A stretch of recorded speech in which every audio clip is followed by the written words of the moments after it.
datanglah Umar bin Khattab mendengar ceramah dari Abu Bakar. Wahai kaum muslimin, rakyatku, per hari ini yang pilih aku dan tidak pilih aku, yang pilih saya atau tidak pilih saya, semuanya rakyat saya. Tidak ada berbelah-belah lagi. Tidak ada lagi berbelah-belah, rakyat ini satu. Kalau yang saya lakukan yang baik, ikuti.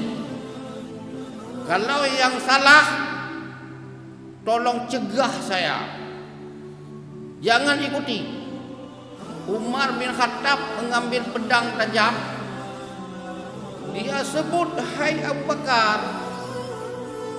kalau salah, ini pedang di lehermu. Kalau benar memang tugas pemimpin, tak ada urusan. Tugas seorang pemimpin melakukan yang benar, melakukan yang terbaik, melaksanakan janji-janji mereka yang berpuluh-puluh, beratus-ratus. Bukan janji ditutup dengan kebohongan-kebohongan lain lagi. Berpelukan mereka.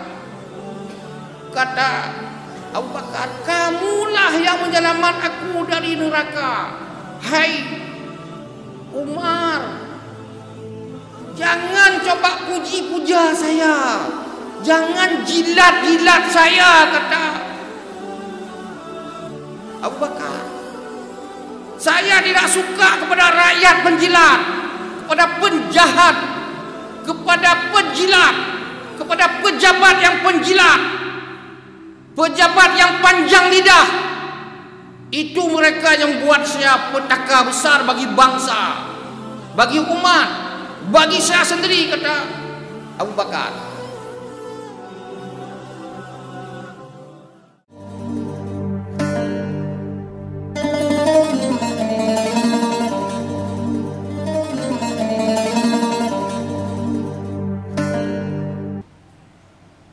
Alhamdulillahilladzi khalaqas samawati wal arda ma bainahuma fi sittati ayyam. Asyhadu an la ilaha illallah wahdahu la syarikalah wa asyhadu anna sayyidana Muhammadan abduhu wa rasuluh. Allahumma shalli ala Muhammad wa ala alihi wa ashabihi ajma'in. Amma ba'du, fa ya ibadallah, usikum wa iyaya bittaqwallah faqad fazal muttaqun. Wa qala Allah ta'ala fil Qur'anil azim wa huwa asdaqul qailin. A'udzu billahi minasyaitonir rajim. Wala tahinu wala tahzanu wa antumul a'launa in kuntum mu'minin. Shadaqallahul azim. Kaum muslimin jamaah Jumat yang dirahmati Allah, ayat yang baru saja bacakan oleh khatib adalah surat Ali Imran ayat 139, yang mana Allah memberi kabar untuk umat Islam, khususnya yang mukmin, jangan gundah, jangan bersedih hati. Wala tahinu, jangan kamu merasa hina, merasa tidak pede. Wala tahzanu, merasa tidak puas hati. Mungkin saja dikaitkan dengan kondisi yang mana perasaan umat Islam, perasaan orang mukmin selalunya tertekan oleh kondisi itu. Kata Allah, jangan kamu merasa hina, jangan merasa sedih. Wa antumul a'launa, kamu hebat, kamu orang tinggi, kamu orang mulia. In kuntum mu'minin, jika kamu masuk dalam kategori orang-orang yang mukmin, kata Allah. Ayat ini ada kaitan dengan kejadian perang Uhud. Perang Uhud kalah umat Islam, yang diceritakan pada ayat berikutnya 140 surat Ali Imran. Allah mengatakan bahwa Jangan kamu bersedih tadi, dan sudah ditimpa juga kesedihan, kelukaan, kekalahan kepada kaum kafir Quraisy dalam perang Badar. Kamu jangan bersusah, bersedih berlama-lama dengan kekalahan dalam perang Uhud. Allah melanjutkan lagi dalam ayat tadi, wa tilkal ayyamu nudawiluha bainan nas. Perasaan-perasaan itu yang miris, yang tidak menyenangkan, yang menyakitkan, yang merasa sedih, itu digilirkan oleh Allah. Wa tilkal ayyam nudawiluha bainan nas. Adakala kita menang, adakala kita beruntung, senang hati, adakala kita kalah, adakala kita tidak puas hati, kira-kira begitu. Dan dalam ayat itu Allah mengatakan sengaja diberikan itu oleh Allah supaya menjadi iktibar, mengambil iktibar pada ayat 140 ini. Dan ditambah lagi sengaja juga oleh Allah disetting dalam perang Uhud supaya ada jatuh korban, di samping kalah ada yang syahid, supaya mau diberikan surga gratis oleh Allah. Seperti itu digambarkan bahwa Allah men-setting seperti itu. Wallahu la yuhibbul zalimin. Allah memang tidak suka pada orang-orang zalim. Ayat berikutnya Allah mengatakan bahwa am hasibtum, satu ayat berselang, am hasibtum an tadkhulul jannah. Jangan kamu berpikir kamu bisa masuk surga. Walamma ya'lamillahu, dan Allah belum tahu, belum mendaftar, belum menghitung kita, alladzina jahadu minkum, yang mau berjihad di antara kamu. Dan Allah juga belum tahu wa ya'lamil sabirin. Jangan pikir kita bisa masuk surga, kata Allah. Ayat ini berturut-turut 3 ayat. Kalau kamu belum terdaftar, belum tergores, belum siap mentalmu untuk berjuang di jalan Allah hingga syahid, kira-kira begitu. Kaum muslimin yang berbahagia, memang benar itu kondisi yang menimpa Turki Utsmani setelah 1924. Khilafah dibubarkan oleh rezim otoriter, rezim sekuler, rezim pro kafir, rezim pro penjajah, rezim pro barat, yaitu Mustafa Kamal. Dia pengkhianat umat Islam nomor 1 di dunia karena dia berhasil membubarkan sistem khilafah. Dan hari ini banyak antek-antek dia itu yang membenci khilafah. Jadi kembali lagi, bukan hanya membubarkan khilafah pada kira-kira hampir 100 tahun lalu. Kalau 2020 hari ini 21, 3 tahun lagi 2024, pas 100 tahun dileburkan khilafah. Tidak ada masalah itu, silahkan.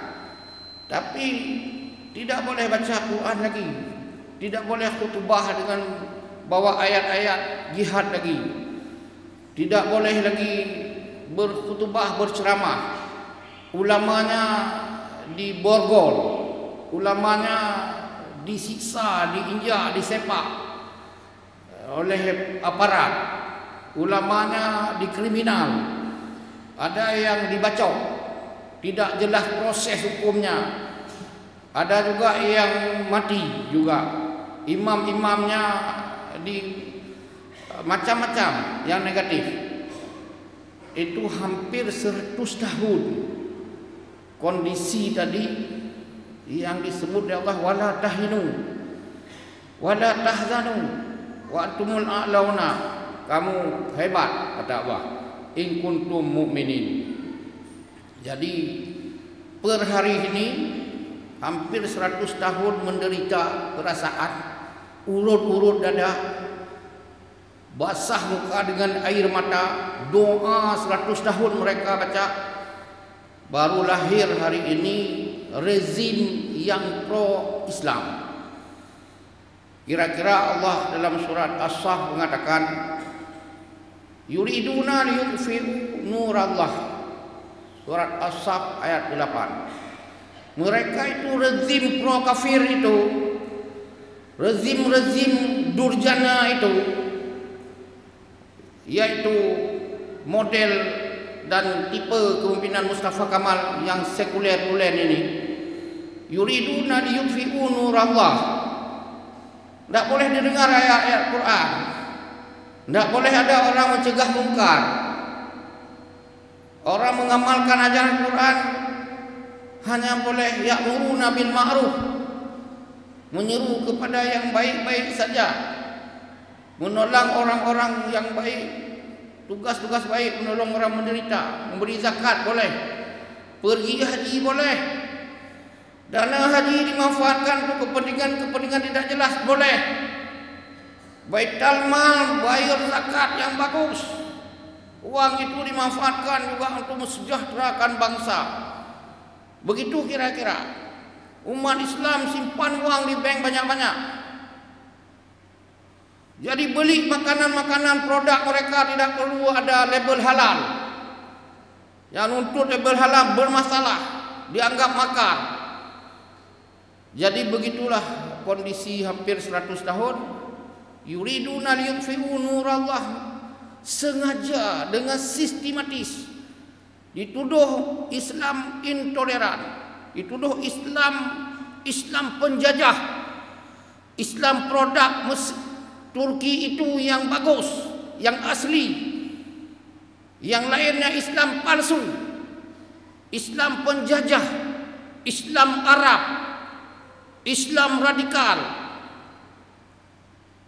Yuriduna liyutfi'u nurallah bi afwahihim, dengan mulut-mulut mereka, dengan narasi-narasi mereka, dengan argumen-argumen mereka, dengan stigma-stigma mereka, dengan tuduhan-tuduhan mereka, dengan polarisasi-polarisasi yang dibuat oleh mereka, dengan label-label yang dibuat oleh mereka, supaya umat Islam tidak ada yang berani ngomong.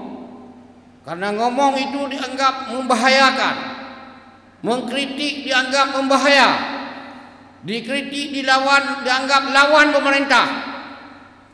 Jadi oleh karena itu kaum muslimin, pada saat diangkatnya Abu Bakar As-Siddiq sebagai khalifah, jadi datanglah Umar bin Khattab mendengar ceramah dari Abu Bakar. Wahai kaum muslimin, rakyatku, per hari ini yang pilih aku dan tidak pilih aku, yang pilih saya atau tidak pilih saya, semuanya rakyat saya. Tidak ada berbelah-belah lagi, tidak ada lagi berbelah-belah, rakyat ini satu. Kalau yang saya lakukan yang baik, ikuti. Kalau yang salah, tolong cegah saya, jangan ikuti. Umar bin Khattab mengambil pedang tajam. Dia sebut, hai Abu Bakar, kalau salah, ini pedang di lehermu. Kalau benar memang tugas pemimpin, tak ada urusan. Tugas seorang pemimpin melakukan yang benar, melakukan yang terbaik, melaksanakan janji-janji mereka yang berpuluh-puluh, beratus-ratus. Bukan janji ditutup dengan kebohongan-kebohongan lain lagi. Berpelukan mereka. Kata Abu Bakar, kamulah yang menyelamat aku dari neraka. Hai Umar, jangan coba puji-puja saya, jangan jilat-jilat saya, kata Abu Bakar. Saya tidak suka kepada rakyat menjilat, kepada penjahat, kepada penjilat, kepada pejabat yang penjilat, pejabat yang panjang lidah. Itu mereka yang buat saya petaka besar bagi bangsa, bagi umat, bagi saya sendiri, kata Abu Bakar. Memang ada kalanya penjilat-penjilat mendapat. Siapa cepat dia dapat, siapa suka menjilat dia dapat, siapa panjang lidah kalau ada perlombaan dialah yang mendapat. Dan dipilih memang ada masanya. Tapi Abu Bakar As-Siddiq, jangan coba-coba jilat, jangan puji kebajikan saya. Yang baik itu kewajiban di pundak saya, dipilih saya untuk melakukan kebajikan. Bersumpah saya untuk melakukan yang terbaik untuk umatnya, untuk bangsanya, bukan untuk dijilat. Yang salah pun dijilat, yang sudah mau jatuh ke jurang pun masih dijilat. Memang watak tipe manusia begitu. Apalagi ada yang mengklaim kalau dalam sistem pemerintahan tertentu yang sudah diformat oleh setan, malaikat bisa jadi iblis. Na'udzubillah min dzalik. Terang benderang dia ngomong. Apa yang kurang dia itu? Ilmunya lebih, ayatnya hafal lebih, hadis hafal lebih, ilmunya luar biasa. Tapi itu keluar dari mulut seorang pejabat penjilat. Dia katakan dengan sistem yang berlaku sekarang, malaikat, sesuci malaikat menjadi kaplat, menjadi iblis laknatillah, termasuk yang ngomong itu. Kaum muslimin yang berbahagia, kembali lagi bahwa yang mana Allah mengingatkan kalau kondisi sangat miris, sangat pedih kamu, wala tahinu, kata Allah, wala tahzanu wa antumul a'launa in kuntum mu'minin. Kaum muslimin yang berbahagia, kemudian dalam surat Luqman ayat 17, Luqman menasihatkan anaknya, ya bunayya, wahai anakku, aqimis salata, tegakkan salat, wa'mur bil ma'ruf, kamu laksanakanlah, perintahkanlah, anjurkanlah untuk orang berbuat kebajikan, wanha anil mungkar, dan cegahlah kemungkaran. Jadi menyuruh kebajikan. Ada ormas hari ini hanya kerjanya menyeru-nyeru kebajikan, zikir-zikir, antara zikir dengan menyuruh kebajikan. Dia tidak bergerak sedikit pun dari wilayah itu. Ini belum wanha anil mungkar. Ini sama dengan baru 50% kemukminannya menjalankan agamanya. Wanha anil mungkar. Dalam surat Ali Imran ayat 104, wal takum minkum ummatun yad'una ilal khairi, menyuruh kebaikan, ya'muruna bil ma'ruf wa yanhauna 'anil munkar. Harus ada dua itu, ya'muruna bil ma'ruf wa yanhauna 'anil munkar. Kemudian Ali Imran lagi, yang tadi ini juga Ali Imran. Ali Imran lagi mengatakan bahwa yang 110 ayatnya, kuntum khaira ummatin, kamu orang terbaik, umat terbaik, ukhrijat linnas, dihadirkan ke bumi ini, kata Allah, untuk semua manusia. Tugasnya hanya dua, ta'muruna bil ma'ruf wa tanhauna 'anil munkar. persis seperti yang diperintahkan oleh Luqman kepada anaknya. Tapi pada saat wanha anil munkar, wasbir, dia perintah anaknya sabar ala ma asabak. Kalau kamu sudah sampai kepada mencegah mungkar, wasbir, kamu harus siap diborgol, kamu harus siap dituduh macam-macam, kamu harus siap rekeningmu ditutup, dipisahmu dengan semua jamaahmu. Ini wasbir ala ma asabat. Kalau kamu sudah jalankan itu, siap kamu dituduh makar.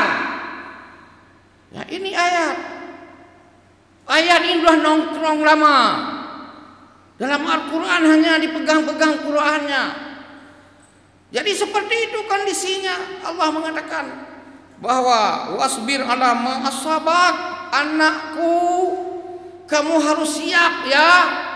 Kalau kamu sudah melangkah kepada mencegah kemungkaran, siap, wasbir, sabar kamu, sabar atas apa yang menimpamu, wahai anakku. Kaum muslimin yang berbahagia, kembali lagi kita tadi mengklaim bahwa Allah ini memformatkan kita orang mukmin, in kuntum mukmin. Kenapa? Karena ada orang yang diklaim oleh Tuhan fasikun, ada surat munafikun. Jadi yang fasikun siapa? Orang Islam. Yang orang non-Islam kafirun. Nabi mengatakan ya ayuhan nabi, Allah mengatakan kepada Nabi Muhammad, ya ayuhan nabi, wahai Muhammad, jahidil kufar, kamu lawan kafir yang mengobok-obok Islam, kamu lawan kafir yang menyakiti umat Islam, kamu lawan kafir yang kafir harbi, yang memerangi umat Islam di mana saja kamu dapat.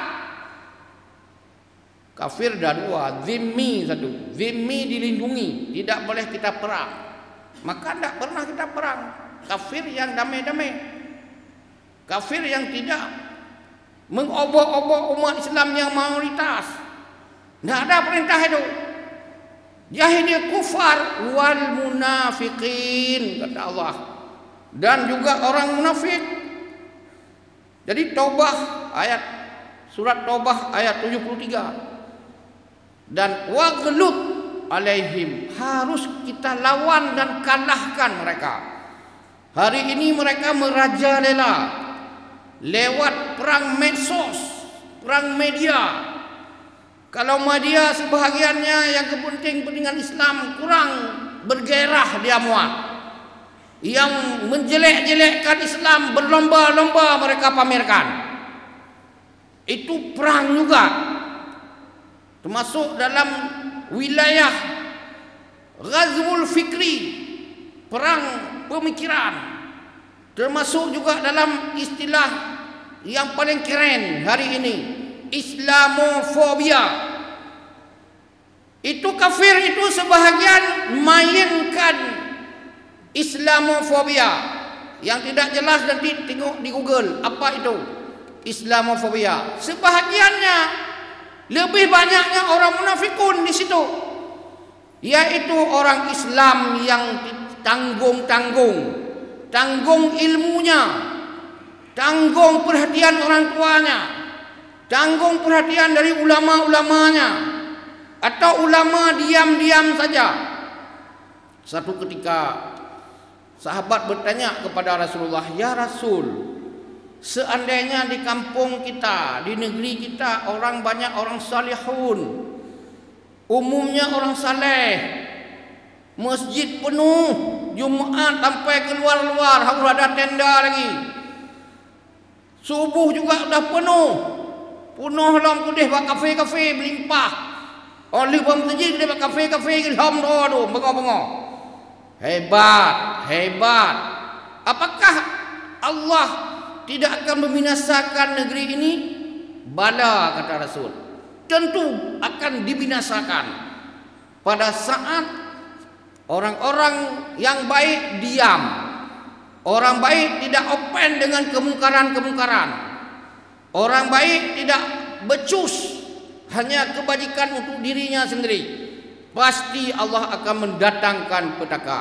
Walaupun orang saleh tadi yang beribu-ribu, beratus-ratus, berjuta-juta itu amalannya setimpal, sebanding amalannya para anbiya, sama dengan ibadat para anbiya. Kalau kemungkaran, kecurangan, kezaliman dibiarkan, anak-anak bangsa, anak-anak negeri, anak umat Islam dibiarkan menjadi munafikun, tidak pernah dibimbing, diarahkan mana jalan yang benar, mana jalan yang salah, ini tunggu saja petaka. Makanya negeri ini kemarin tadi malam ada lagi musibah dahsyat di Sulawesi. Habis Sulawesi Selatan, Sulawesi Barat, Sulawesi Tengah, itu di tempat-tempat banyak petaka. Itu dia. Di Pulau Jawa kita lihat, akan nonton lagi bagaimana di Pulau Jawa akan ada musibah terus menerus tiap tahun tercatat dan mencapai rekor tertinggi. Banjirkah, gempakah, apa-apa semuanya. Ini di mana banyak kemaksiatan, di situ corona merajalela. Tiap hari kita buka TV disebutkan adalah sebagai yang terbanyak naiknya, yang pecah rekor. Tiap hari pecah rekor, tiap hari bertambah rekor. Bangga dengan kemaksiatan, bangga dengan corona. Bersahabatlah dengan kemaksiatan, bersahabatlah dengan kemungkaran, bersahabatlah dengan corona. Kaum muslimin yang berbahagia, di mana kita menjihad tidak perlu senjata. Cukup kita ajarkan anak-anak orang Islam tidak menyerang Islam, tidak menjadi buzzer-buzzer menghantui umat Islam dan ulama-ulamanya. Kalau dia tidak membela Islam, janganlah mereka begitu jadi pejabat seperti orang mau main bola. Mau main bola, pemanasan. Baru main bola, sudah sepak. Yang mana gawang Islam? Tendang. Saya bukan menteri Islam. Saya ini akan bela Ahmadiyah. Saya akan bela Syiah. Saya akan bela yang terzalimi. Itu sudah mulai berlagak dia. Begitu ada jabatan, langsung mana sepak bola, mana intolerannya, mana radikalnya, mana HIP-nya kita pertahankan. Tuduh Islam lah yang berhadap-hadapan dengan Pancasila. Musuh Pancasila Islam. Padahal Presiden Jokowi jelas fasih sekali mengatakan teroris tidak ada kaitan dengan agama apapun. Teroris tidak ada kaitan dengan agama Islam. Jelas. Bagus Jokowi. Hebat Jokowi. Berani ngomong seperti itu.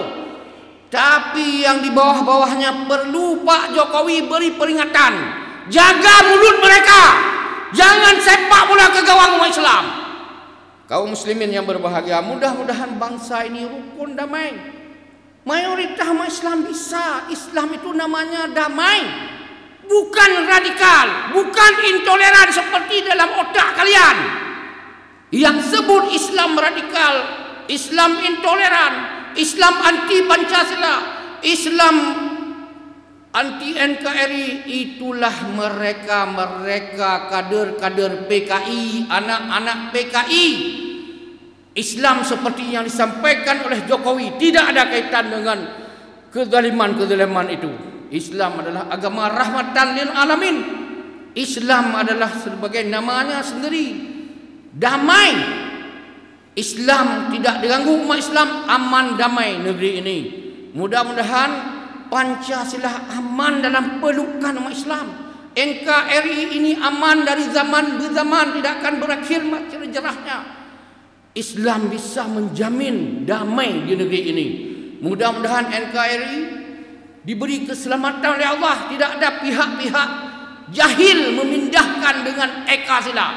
Tidak ada berani lagi orang-orang yang akan memindahkan kepada trisila dan sebagainya. Dan kita doakan pemimpin-pemimpin kita ditunjukkan oleh Allah jalan yang benar, diridai bangsa ini, diridai negeri ini menjadi negara baldatun taibatun warabbur ghafur, sebuah negara yang digambarkan oleh Allah dalam Quran, negara baldatun, sebuah negara taibatun yang aman, makmur, damai, taibatun warabbur ghafur, mendapat ridha daripada Allah SWT. Amin. Mudah-mudahan khutbah ini ada manfaat bagi kita semua. InsyaAllah berjumpa pada lain kesempatan. Di mana ada kurang, tidak cocok, mohon diperbanyak maaf. Jangan sampai dibawa-bawa keluar, capek saja nanti.